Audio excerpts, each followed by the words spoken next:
Guardians, what is going on, guys? Welcome back to another Sly Nation Destiny 2 Shadowkeep breakdown video. Just a few short hours ago, Bungie fired up the old Twitch stream and gave us a glimpse into how armor is going to work moving forward with Shadowkeep and Armor 2.0. Now, armor has always been a contentious issue within Destiny 2. We went from static rolls to removing intellect, discipline, and strength, now to adding back random rolls and even removing or tweaking a ton of different bonuses and stats. On top of that, artifacts also left behind as well and stayed in Destiny 1.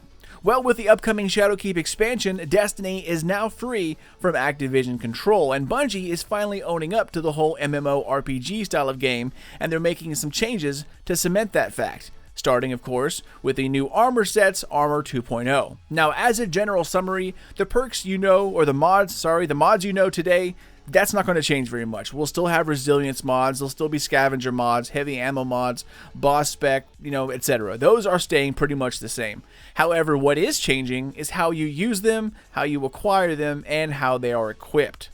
On top of that, Bungie also showed us our next step to up our fashion game by way of armor ornaments. Now, ornaments are nothing new. They've been here all along. But now Bungie is basically letting us use the appearances of several different armor sets, and we can equip them however we like, in whatever order we like. So in Shadowkeep, you're going to be able to build your Guardian as you see fit, and then once your build is top-notch, you can then start working on gaining the correct ornament sets to apply over top of that. So pretty much you're going to make your Guardian as customizable as it's ever been. So with that, guys, let's break down the critical parts of the Armor 2.0 livestream that was held on August 14th. First and foremost, let's talk about something a few Guardians out there probably won't recognize, especially a lot of those people who started off on PC or PC Guardians. On our current sets of armor, we have three stats. Those are Recovery, Resilience, and Mobility. Recovery is, of course, the time it takes for your health bar to kick in, allowing for healing. Resilience deals with armor and allows for a few extra ticks of overall health, and Mobility deals with jump height and movement speed. However, back in the good old days of Destiny 1, there were three completely different and, in my opinion, three superior stats that were used. They were called Intellect, Discipline, and Strength. Intellect dealt with your super recharge time, Discipline was your grenade recharge, and Strength, of course, was your melee recharge. Now for hunters, strength is a pretty big deal. It was used for smoke bombs and throwing knives.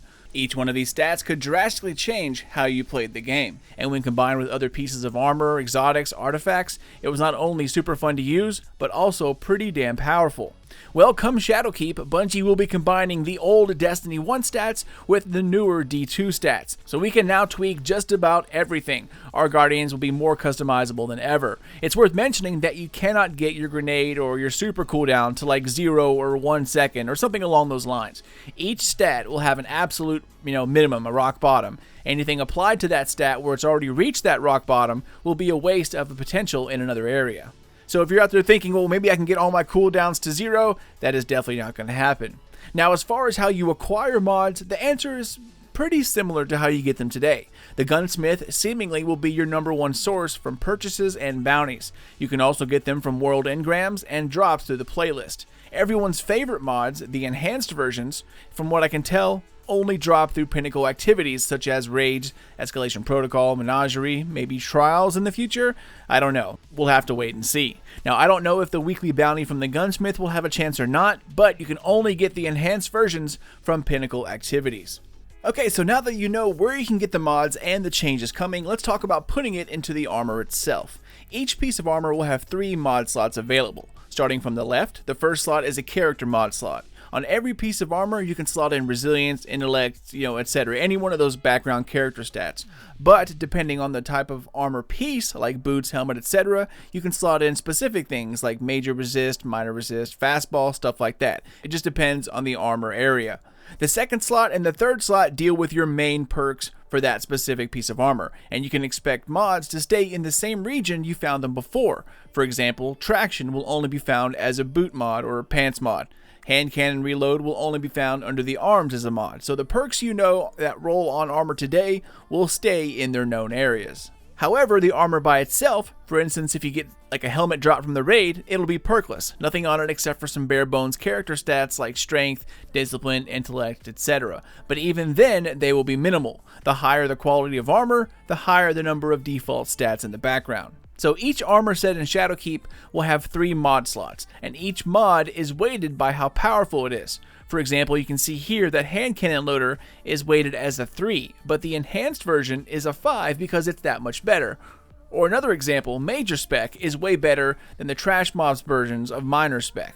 Harking back to the armor of D1, you now have to upgrade each piece of armor to unlock its full potential. Each piece of armor now has armor energy attached to it. The higher you upgrade the armor, the higher the amount of energy there will be. You spend this energy by slotting mods. Your max any one piece of armor can have is 10, so basically each armor piece in the end will have 10 energies per armor piece. Basically, you're using these energies to go mod shopping. 10 is your budget, and you're looking to get the best bang for your buck. It's like looking around and seeing what's the biggest impact I can make with these mods that I have available and 10 energies to spend. You can go and buy 2 enhanced mods, because remember, enhanced mods cost 5 energies each. That means you'll leave one spot blank. Or you can go and shop around and see if there's anything else you can buy that will help your character more so than just 2 enhanced mods. It's a pretty easy system. However, there is a catch. Enhancement cores have been a problem since they were invented, and probably just hearing the word enhancement a little bit ago, you're already gagging. But now Bungie has basically gone in and added 2 more different types of enhancement cores. Every time you level up your armor, you gain 1 more energy to spend on mods, and your background character stats also rise a bit as well. By that, I mean your intellect, strength, recovery, etc. With each level up, they rise as well. Now, Bungie didn't elaborate and say if when you get your first armor set in Shadowkeep, if it'll be 100% unupgraded, as in like there will be 0 energies to spend on mods, or if it drops with a random amount, like anywhere from 1 to 5. If it does come blank with 0 energies to spend, I'm assuming the first few levels will mostly be Glimmer and perhaps legendary shards or planetary materials to upgrade it somewhere around 5. However, after 5, each additional energy starts getting more expensive. Your first few levels past 5 take enhancement cores, the bane of my existence. After that, it takes a new type of consumable or upgrade currency called an enhancement prism, as you can see in the background. Then, once you get to your very last upgrade, you're trying to unlock the armor's fullest potential by masterworking it. And to do that, you need an exotic level type of enhancement core called an Ascendant Shard. For my fellow D1 vets out there, we've used Ascendant Shards quite a few times in the past. So on top of still needing to use enhancement cores, we now need to find enhancement prisms and an exotic level version of that crap called an Ascendant Shard. The first 2, not really so worried about because they're making it easier to come by. But seeing an exotic level consumable or currency, that is what I'm worried about. This will not be your everyday find, and I'm willing to bet it might have something to do with Xur and possibly even random boss drops from Pinnacle activities. On top of these consumables, each step also takes a little bit of Glimmer and shards, which is, whatever, not a big deal. So far, I really am liking this new approach to mods and how you can build what you like, just not really a fan of how you upgrade the energies. As a quick summary, guys, let's use this helmet as an example just to make sure everyone understands what's going on. Once you have 5 energies to spend like you see here, that's when the enhancement cores start to kick in. To upgrade this helmet to 6, it takes 1 enhancement core. Of course, some shards and Glimmer. Then to take it to 7, it takes 2 enhancement cores. Upgrading it to level 8 will then take 1 enhancement prism, and then upgrading it to 9 will take 2 enhancement prisms. Then of course, when you're going to 10 to masterwork it, Big Papa Ascendant Shard comes in, which not only gives you your 10th energy, but like I said, it masterworks it as well. Now, the live stream showed off some relatively easy builds, and the best one out of them all, in my opinion, was the Warlock Arc Soul Bend.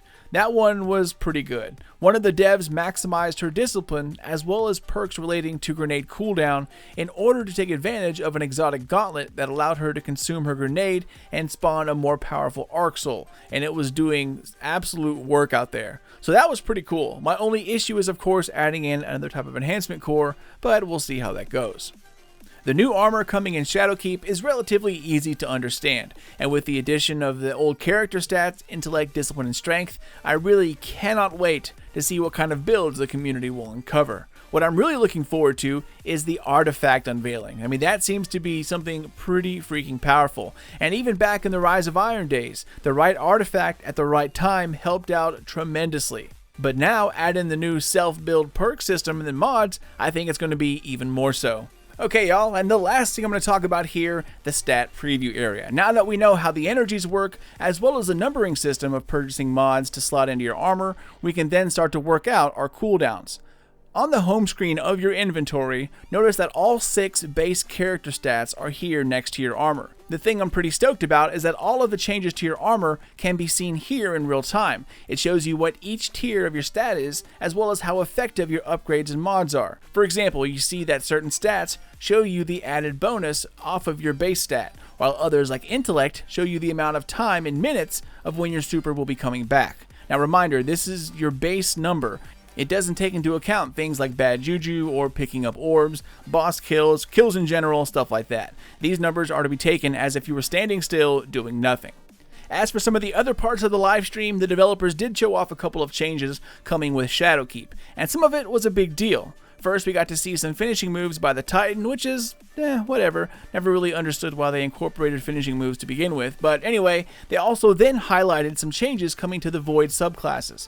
In this video, it was specifically Shadowshot Bottom Tree. The devs talked about a new synergy within the subclass, and even though Bungie didn't directly come out and say it, it sounds like a direct hit with Shadowshot is more powerful than before, and I have a feeling, if I'm feeling the vibes right, I'm willing to bet direct hit in PvP will finally be a one-hit kill. However, the thing I was most excited for out of everything in the entire video, this right here, my friends, Weapons of Light has freaking returned. Oh, sweet, sweet, sweet little 3 pounds, 4 ounces, beautiful baby Jesus. I have missed Weapons of Light so much, guys. Now imagine multiple Titans, Melting Point, Weapons of Light. It is going to be beautiful. With Weapons of Light having that extra damage, but also a place you can escape to when bosses shoot at you, it's more than just a damage buff. It's something that is really, really helpful. However, besides the Bottom Tree, Shadowshot, and Weapons of Light, they didn't go into any other details about other subclasses. The devs specifically said reworked Void subclasses, so we'll see if any other changes have been made to any of the other, trees. But as of right now, that is really about it, Guardians. The Armor 2.0 is pretty self-explanatory, but the possibilities are much more open than usual. If you've missed the live stream, I have a rebroadcast up on my channel, unmonetized of course, and the link is down below for the original Twitch stream if you want to watch it there, which I highly recommend. At the time of writing this, Bungie didn't have it up on YouTube just yet, but give it a few hours and I'm sure it'll be there as well. Anyways, I am out of here, y'all. As always, thank you guys so much for watching and for supporting Sly Nation. If you're new to my channel, then welcome, my friends. Subscribe for lots more Destiny 2, Shadowkeep, Cyberpunk 2077, Anthem, and other open world MMORPG type of games. Spank the thumbs up, but only if you enjoyed yourself, and if you did love it, I'd like to hear about it in the comments down below, or if you're out of words, just fist bump it up. Take care, y'all, and once again, thank you guys so much for watching. You have a lot of choices when it comes to Destiny, and it's awesome that you come to watch some of it here. Later, peeps, and keep those eyes open for more Destiny videos coming out here soon, but until then, this is your dude Sly, and I'll catch you all next time.